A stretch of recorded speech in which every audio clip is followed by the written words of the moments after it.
मैंने ये देखा और मैं आपको बताऊंगा, मैं उसी मार्ग से गया हूं जो आप गए हो। मैं हार गया था, मैं अपने आप के प्रति मुझे शर्म आती थी और मैं खोजने लगा पूरे हृदय से, और मैंने कहा परमेश्वर मैं शैतान के मुंह को बंद करना चाहता हूं कि उसके पास कुछ भी नहीं होगा कि वो मुझे तेरे सामने दोष लगा पाए। अब शैतान मेरे विचारों को नहीं जान पाता, पर मैं अपने विचारों में भी शुद्ध होना चाहता था ताकि परमेश्वर खुद मेरे जीवन से प्रसन्न हो। पर इतनी बाकी बातें हैं हमारे जीवन में जो शैतान देख पाता है। वो हमारे चेहरे में देख सकता है अगर हम किसी के विषय द्वेष रखते हैं, यद्यपि वो आपके अंदर नहीं झांक पाता है। वो समझ जाता है, वो मसीह उनको निंदा करते हुए, चुगली करते हुए सुनता है। वो देखता है कि कैसे विश्वासियों के पास एक बदला लेने का रवैया है, और वो हमेशा परमेश्वर के सामने दोष लगाता है उनको। परमेश्वर देखिए इसको, ये कहता है कि आप मसीह का शिष्य है, और शैतान क्या कहेगा। हम पढ़ते हैं अय्यूब जैसे एक व्यक्ति भी पुराने नियम में, शैतान ने उसमें भी कुछ कमियां और कुछ दोष लगाने की कोशिश पाई। यद्यपि परमेश्वर ने उसे प्रमाण पत्र दिया था कि ये सीधाई और खराई से चलने वाला व्यक्ति है, शैतान कहता है मैं उसमें दोष ढूंढूंगा। क्या आपको लगता है शैतान आप में और मुझ में दोष नहीं खोजेगा? इसको गंभीरता से ले। परमेश्वर चाहता है कि आप जयवंत बने, इस पर भरोसा रखें। सबसे पहले विश्वास करें, हाँ आप कितने भी पराजित क्यों ना हो, परमेश्वर चाहता है कि आप विजयी हो जाए, और इस विश्वास से आपको शुरू करना होगा। यद्यपि आप बिल्कुल गड्ढे के नीचे हो, इस संसार के सबसे बदतर मसीह विश्वासी आप हो, मैं आपको यीशु मसीह के नाम से कहना चाहता हूं, परमेश्वर आपको एक जयवंत व्यक्ति बनाना चाहता है। शैतान विश्वासियों पर दोष लगाता है दिन रात, पर 11वें वचन में लिखा है उन्होंने उस पर जय पाया, वे जयवंत हुए मेमने के लहू के द्वारा, और उन्होंने अपने प्राणों को प्रिय न जाना, यहां तक कि मृत्यु भी सह ली। मसीह का लहू, यीशु का लहू और उस क्रूस का मार, उन्होंने अपने जीवन से प्रेम नहीं रखा, वो मरने को तैयार हो गए। इसका अर्थ उन्होंने अपने आप को, स्वयं को मरने के मार्ग को चुना। ये दो बातें हैं जहां जो हम यहां पढ़ते हैं। उन्होंने शैतान पर जय पाई मेमने के लहू के द्वारा। हमारे पुराने जीवन का जो अपराध है, मैं बिल्कुल निश्चित हूं कि मसीह के लहू ने मुझे उससे शुद्ध किया है। यह अच्छी बात है। मैं सोचता हूं कि आप में से कई लोग इस पर भरोसा रखते हो, पर ऐसा लिखा है कि वो अपने स्वयं के जीवन से प्रेम नहीं करते थे, मृत्यु भी सहने के लिए वो तैयार थे। देखिए, हम पाप करते हैं क्योंकि हम अपने आप के जीवन से प्रेम करते हैं। अपने स्वयं का जीवन बुरा मान जाता है कि कोई क्या कहता है या कोई क्या करता है, और फिर हम उसके खिलाफ प्रतिक्रिया देते हैं। और अगर मैं उससे प्रेम करता रहूं, फिर शैतान मुझ पर जय पाएगा। पर अगर मैं अपने स्वयं के जीवन से घृणा करूं उस मृत्यु तक कि प्रभु मैं मरने वाला हूं, जैसे यीशु मसीह ने कहा कि अपने क्रूस को उठाकर हर दिन मेरे पीछे आओ, मैं एक जयवंत व्यक्ति हो सकता हूं, तुम भी एक जयवंत व्यक्ति हो सकते हो। मैं आपको बताना चाहता हूं कि ये वो कारण है क्यों परमेश्वर ने हमें पवित्र आत्मा को दिया है। और मन फिराओ और जय पाओ। प्रकाशित वाक्य की पुस्तक में हर एक कलीसियाओं को, सातों कलीसियाओं को, दूसरे और तीसरे अध्याय में, मेरे पास समय नहीं है आपको दिखाने के लिए, पर आप उसको पढ़ सकते हो। दूसरे और तीसरे अध्याय में उसका संदेश यही था, जो जय पाएगा, जो जय पाएगा, जो जय पाएगा। वायदा प्रकाशित वाक्य 2 और 3 में सारे वायदे उन लोगों के लिए हैं जो जय पाते हैं। और आखिरी वायदा ये लौदीकिया की कलीसिया का वायदा है। ये एक बहुत बड़ा प्रोत्साहन है।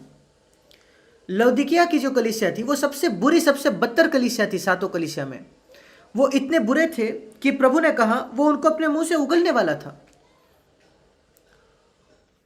और प्रभु उस कलीसिया के बाहर था, क्योंकि वो उस कलीसिया को कहता है प्रकाशित वाक्य 3 में, देख मैं द्वार पर खड़ा होकर खटखटाता हूं। अगर यीशु मसीह द्वार पर खड़ा होकर खटखटा रहा है, क्या वो कलीसिया के बाहर है या कलीसिया के अंदर है? वो कलीसिया के बाहर था। पर उसके बावजूद उस बिल्कुल निकम्मे और पीछे फिसली हुई और समझौता करने वाले कलीसिया को भी यीशु मसीह कहता है, क्या आप जानते हैं उसका अगला वचन क्या है? जब वो कहता है कि मैं द्वार पर खड़ा हुआ खटखटाता हूं, यदि कोई मेरा शब्द सुनकर द्वार खोलेगा, यद्यपि आप उतने भी पीछे फिसल चुके गए हो लौदीकिया के कलीसिया जैसे, आपके लिए आशा है, अगर आप मेरी वाणी सुनकर, मैं भीतर आऊंगा द्वार खोल के और मैं उससे भोजन करूंगा। और फिर वो 21 वचन में कहता है, जो जय पाए, आप जय पा सकते हो जैसे यीशु मसीह ने खुद जय पाया। आप जयवंत हो सकते हो यीशु के जैसे, जैसे उसने जय पाया। क्या एक अद्भुत वायदा है ये, कि हम जय पा सकते जैसे यीशु मसीह ने जय पाया। इसलिए यीशु मसीह को हमारा अग्रदूत, हमारा अग्रगामी कहा गया है। मेरे साथ निकालिए इब्रानियों की पत्री, उसका 6वां अध्याय, इब्रानियों की पत्री उसका 6वां अध्याय। यीशु मसीह को यहाँ एक अग्रगामी कहा गया है, हिंदी में अगुआ लिखा है। इब्रानियों 6 के अंतिम वचन में 20 वचन में यीशु मसीह ने उस स्वर्ग में परम पवित्र स्थान में प्रवेश किया है हमारा अग्रगामी होकर। अग्रगामी होने का क्या अर्थ है? एक ऐसा व्यक्ति जो दौड़ हमारे आगे दौड़ चुका है, जिसके पद चिन्हों पर हम चल सकते हैं, और हर कदम जो उसने उठाया उसके कदम के निशाने में मैं अपने पैर को रख सकता हूं। वो नई वाचा का संदेश है, वो जयवंत जीवन का संदेश है, और यही उसका अर्थ है प्रकाशित वाक्य 3:21 में, जो जय पाएगा जैसे मैंने भी जय पाया। वही मुख्य बात है, जिस प्रकार उसने जय पाया वो कहता है कि आप भी जय पा सकते हो। और मैं आपसे एक प्रश्न पूछना चाहता हूं मेरे प्रिय भाई और बहनों, क्या आप इसमें विश्वास करते हो? हम विकास नहीं कर पाएंगे अगर आप इसमें विश्वास नहीं करेंगे। तो क्या आप विश्वास करते हो कि आप कितने भी आप हारे हुए क्यों ना हो, आप यीशु मसीह के जीवन को देखते हो और कहते हो, प्रभु तेरे वायदे के अनुसार, मैं अपने आप की ओर नहीं देख रहा, आपके वायदे के अनुसार प्रभु मैं जय पा सकता हूं जैसे आपने जय पाया। इससे शुरुआत कीजिए। मैं प्रार्थना करता हूं अपने पूरे हृदय से कि आप अभी प्रभु को यह बात कहो, प्रभु मैं विश्वास करता हूं कि मैं भी जय पा सकता हूं जैसे आपने जय पाया। सबसे हारा हुआ व्यक्ति जो मुझे आज सुन रहा है, मैं आपसे ये बात कह रहा हूं, अपने विश्वास का अंगीकार कीजिए। रोमियो 10 में लिखा है कि हम अपने हृदय से विश्वास करते हैं और अपने मुंह से हम अंगीकार करते हैं। ये बिल्कुल 2 वायर्स की समान है। जब बिजली की बात आती है, इलेक्ट्रिसिटी की बात, क्या आप जानते हो जब आप बटन ऑन करते हो तो क्या आता है और लाइट जल जाती है? अंदर बस बटन के अंदर यही हो रहा है कि 2 वायर आपस में छूती है। जब स्विच बंद कर देते हो वो 2 वायर्स अलग हो जाती है और लाइट बंद होती है। आप बटन ऑन करो, 2 वायर्स छूती है और लाइट आ जाती है। ये वो 2 वायर्स है जिनको छूने की आवश्यकता है। रोमियो 10 हम अपने हृदय से विश्वास करते हैं और अपने मुंह से हम अंगीकार करते हैं। क्या आप विश्वास करते हो कि यीशु मसीह आपसे प्रेम करता है? क्या वो चाहता है कि आप जय पाओ जैसे उसने खुद जय पाया?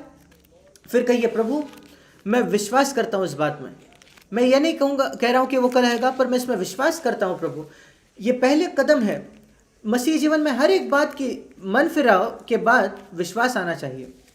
और पहला कदम है, क्या आप तंग आ चुके हो, थक गए हो अपने हारे हुए जीवन से?